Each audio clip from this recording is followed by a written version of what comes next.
सभी विद्यार्थियों को मेरा नमस्कार। मैं हूं गुंजन एरन और अपनी आज की इस वीडियो में हम बात कर रहे हैं क्लास 10th फिजिक्स भौतिक विज्ञान के चैप्टर नंबर 10 प्रकाश का परावर्तन तथा अपवर्तन के अभ्यास की।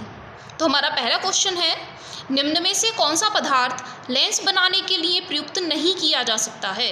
लेंस बनाने के लिए यहाँ 4 पदार्थ दे रखे हैं, इनमें से हम कौन सा पदार्थ इस्तेमाल नहीं कर सकते हैं। पहला ऑप्शन है जल, दूसरा कांच, तीसरा प्लास्टिक और चौथा ऑप्शन दिया है मिट्टी।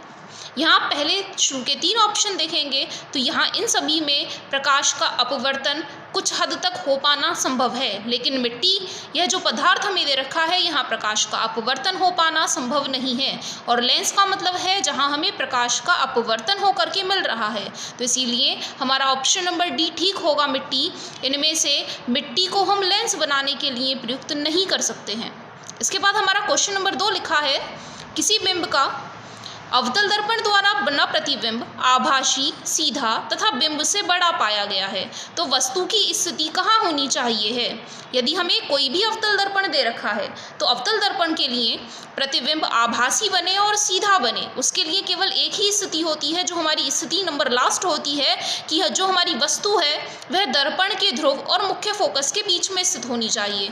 बाकी अन्य सभी स्थितियों के लिए अवतल दर्पण से जितने भी प्रतिबिंब बनते हैं वह हमेशा वास्तविक बनते हैं और उल्टे बनते हैं।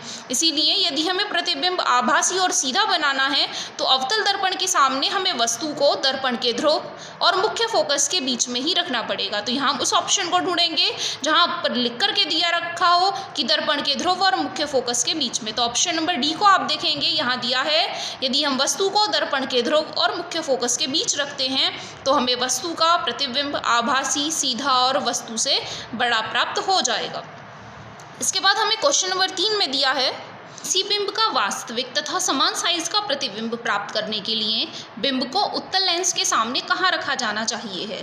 जब भी हमें समान साइज का प्रतिबिंब प्राप्त करना होता है, चाहे वह हमें दर्पण दे रखा हो चाहे लेंस दे रखा हो, हमें सदैव वस्तु को वक्रता केंद्र पर ही रखना पड़ता है। कई बार हमें ऑब्जेक्टिव ऑप्शंस में यह दे दिया जाता है कि वक्रता केंद्र पर, और कई बार दे दिया जाता है फोकस दूरी की दोगुनी दूरी पर। क्योंकि फोकस दूरी का दोगुना ही वक्रता त्रिज्या परिभाषित किया जाता है, तो हमें यहाँ वह ऑप्शन ढूंढना है जहाँ पर या तो हमें वक्रता त्रिज्या दे रखा हो शब्द या फिर दे रखा हो फोकस दूरी की दोगुनी दूरी पर।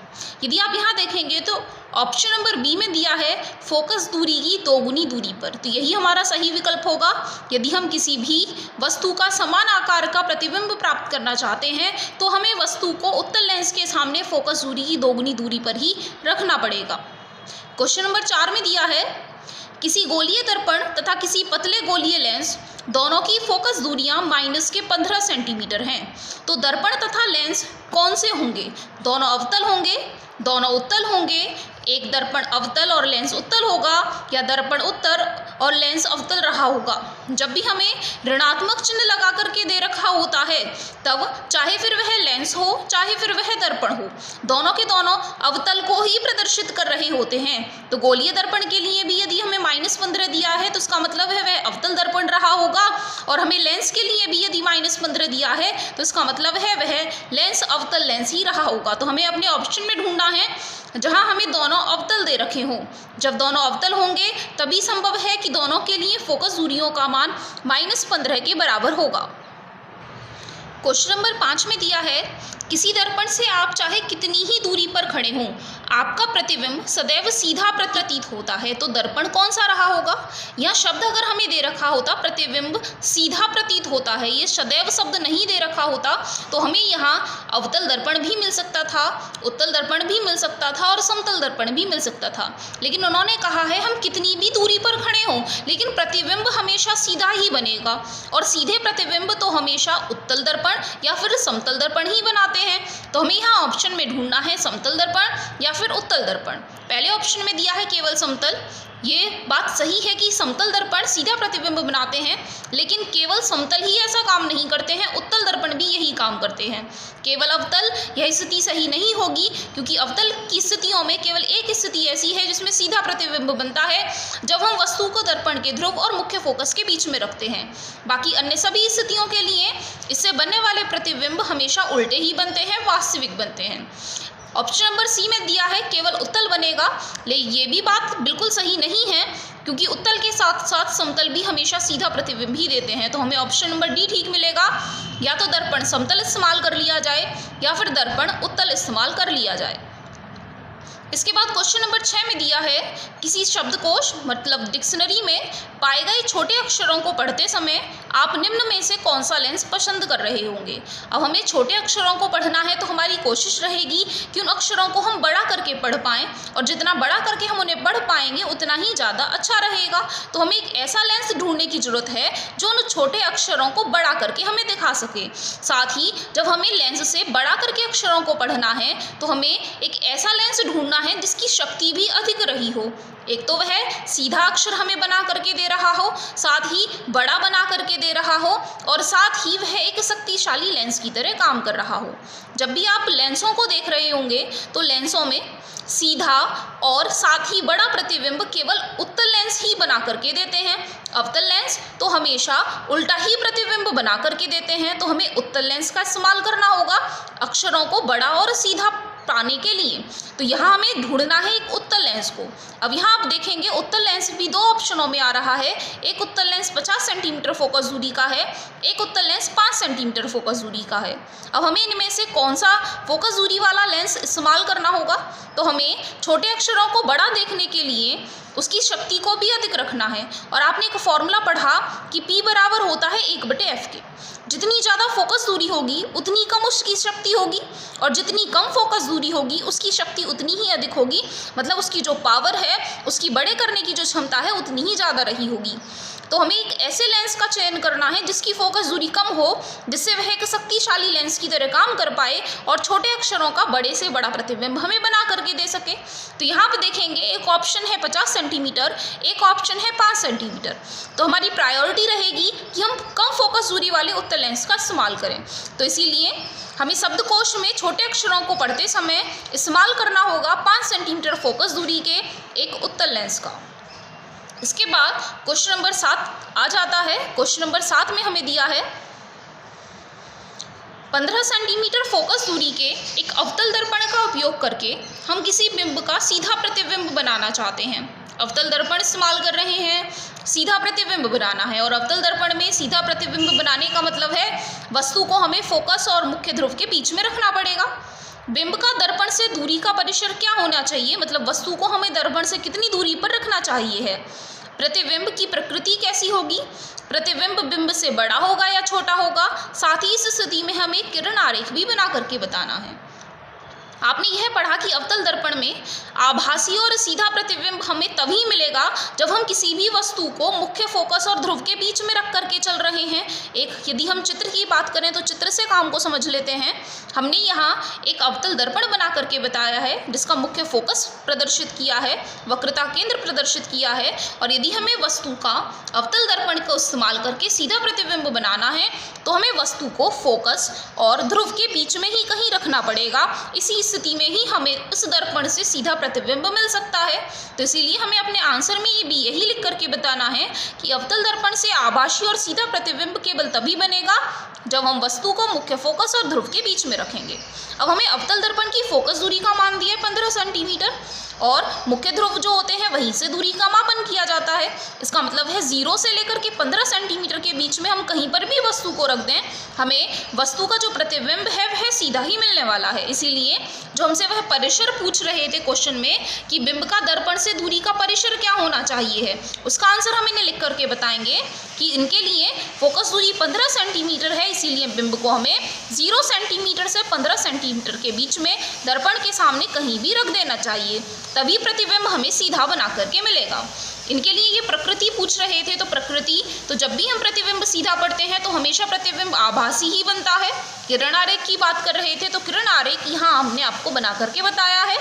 एक प्रकाश किरण यदि वस्तु से मुख्य अक्ष के समांतर डाली जाती है तो वह फोकस से होकर के जाएगी, और जो प्रकाश किरण वक्रता केंद्र से होकर के डाली गई है वह वक्रता केंद्र से ही वापस निकल जाएगी। अब यह दोनों प्रकाश किरणें परस्पर वास्तविक में इस स्थिति में एक दूसरे को प्रतिच्छेद नहीं कर सकती हैं। इसीलिए हम इन्हें आभासी रूप से आगे की तरफ बढ़ाते हैं तो हमें इनका एक आभासी प्रतिच्छेदन बिंदु इस दर्पण के पीछे प्राप्त हो जाता है, जिस प्रतिच्छेदन से हमें इस रखी हुई वस्तु का आभासी और सीधा प्रतिबिंब प्राप्त होता है। साथ ही ये जो प्रतिबिंब बनता है यह वस्तु के आकार से सदैव बड़ा ही बनता है। क्वेश्चन में यह भी पूछ रहे थे कि इसका आकार जो होगा वह छोटा होगा या बड़ा, तो प्रतिबिंब सदैव वस्तु से बड़ा ही बन रहा होगा। तो यहाँ हमने लिख करके बताया है प्रतिबिंब की प्रकृति आभासी एवं सीधा और प्रतिबिंब का आकार वस्तु से बड़ा बनेगा। इसके बाद हमारा नेक्स्ट क्वेश्चन है, निम्न स्थितियों में प्रयुक्त दर्पण का प्रकार बताइए। साथ ही हमें कारण भी देना है कि हम इसमें दर्पण का प्रकार अवतल या उत्तल क्यों बता रहे हैं। इसमें हमारा फर्स्ट पार्ट है, किसी कार का अग्रदीप, जिसे हम हेडलाइट बोलते हैं, किसी कार के अग्रदीप में हम कौन से दर्पण का इस्तेमाल करते हैं। तो किसी भी कार के अग्रदीप यानी कि हेडलाइट में हमें अवतल दर्पण का इस्तेमाल किया जाना चाहिए है। अब हम अवतल दर्पण का ही इस्तेमाल क्यों करते हैं। यदि आप एक अवतल दर्पण लेकर के चल रहे हैं, उसके फोकस पर यदि हम बल्ब को स्थापित कर देते हैं, जिसका जो बल्ब है वह मुख्य फोकस पर यदि हम रख देते हैं, तो आपने पढ़ा जो भी प्रकाश किरणें फोकस से होकर के मुख्य अक्ष के समांतर डाली जाती हैं, जो भी प्रकाश किरणें फोकस से होकर के इस दर्पण पर डाली जाती हैं वह परावर्तन के पश्चात मुख्य अक्ष के समांतर निकल जाती हैं। तो जितनी भी प्रकाश किरणें, क्योंकि ये जो बल्ब है यहाँ से ही प्रकाश उत्पन्न हो रहा होगा, तो जितनी भी प्रकाश किरणें से फोकस से होकर के टकरा रही होंगी यहाँ इस दर्पण पर, वह परावर्तित होकर के मुख्य अक्ष के समांतर निकल रही होंगी। क्योंकि यदि बल्ब को दर्पण के मुख्य फोकस पर रख दिया जाए तो यह दर्पण से परावर्तित होकर समांतर किरण पुंज बनाएगा। और समांतर किरण पुंज बनाने का हमें क्या फायदा मिलेगा, ये जो समांतर किरणें होती हैं यह अत्यधिक दूरी तय करके चल सकती हैं। जितनी ज़्यादा समांतरता यहाँ स्थित होगी उतनी ही यह प्रकाश ज़्यादा अधिक दूरी तय करके हमें बताएगा। जैसे आप पढ़ते हैं, यदि प्रकाश किरणें समांतर आ रही हैं तो इसका मतलब है कि वह अनंत दूरी तय करके आ रही हैं।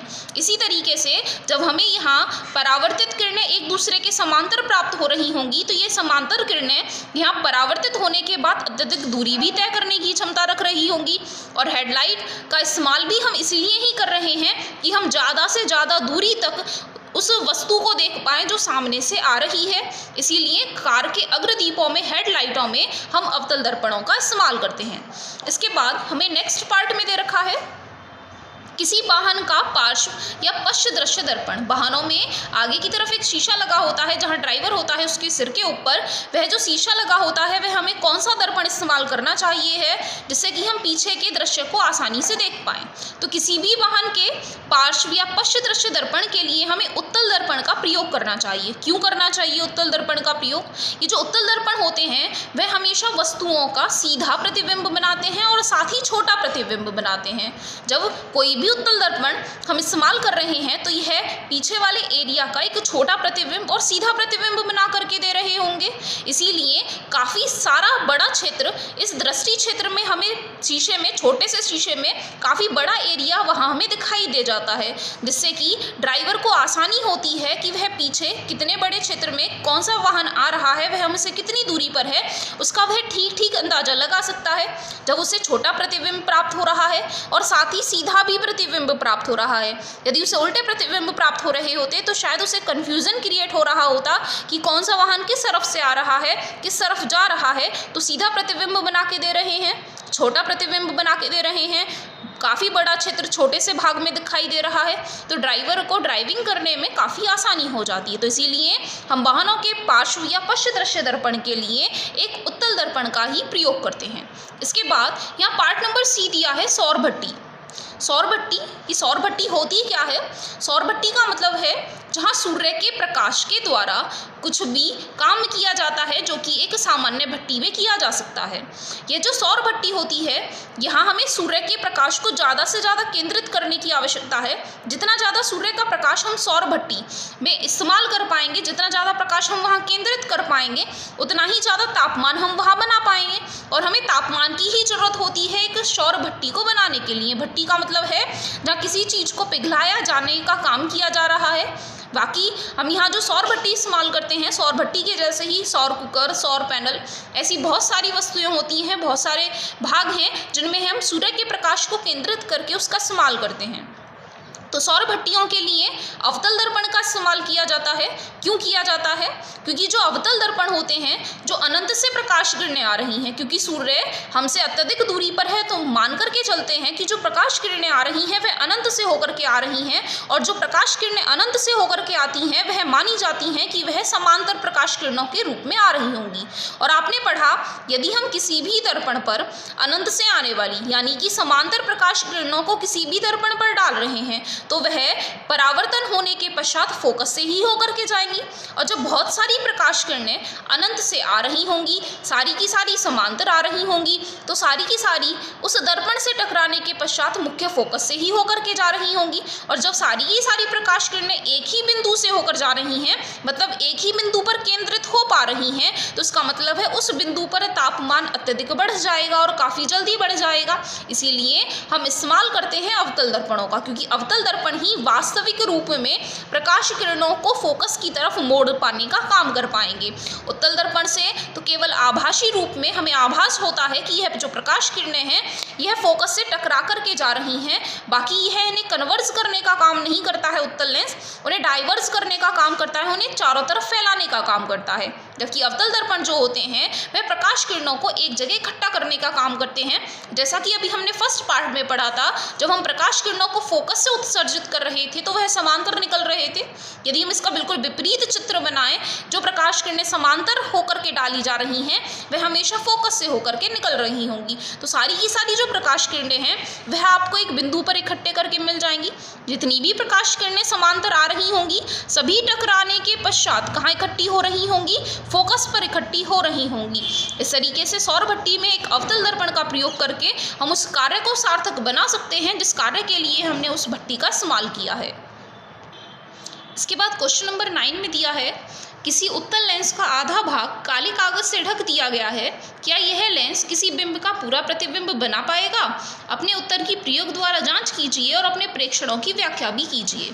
तो यदि हम एक एक्सपेरिमेंट करके देखते हैं, एक उत्तल लेंस लेकर के चलें जिसका आधा भाग हम काले कागज से ढक देते हैं, तब यदि किसी भी वस्तु को इसके सामने रखा जाता है तब भी इस वस्तु का हमें पूरा प्रतिबिंब, स्पष्ट प्रतिबिंब प्राप्त हो जाता है। तो इसलिए हम आंसर में लिख करके देंगे, हाँ, किसी उत्तल लेंस का यदि आधा भाग काले कागज से ढक भी दिया जाए तो भी यह लेंस किसी भी दिए गए वस्तु का, किसी भी दिए गए बिंब का पूरा और स्पष्ट प्रतिबिंब बना करके देगा।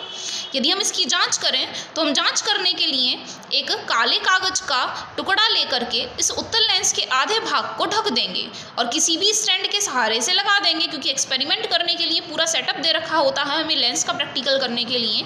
यदि हम इस लेंस के एक तरफ एक जलती हुई मोमबत्ती को रख देते हैं और इस लेंस के पीछे एक सफ़ेद पर्दा, एक स्क्रीन लगा देते हैं, तो हम एक्सपेरिमेंट में क्या पाते हैं कि इस पर्दे पर इस मोमबत्ती का पूरा स्पष्ट प्रतिबिंब बना करके मिल रहा है, जिससे हमें स्पष्ट पता चलता है कि आधा भाग ढक देने से भी इसके प्रतिबिंब पर कोई फर्क नहीं पड़ रहा होगा।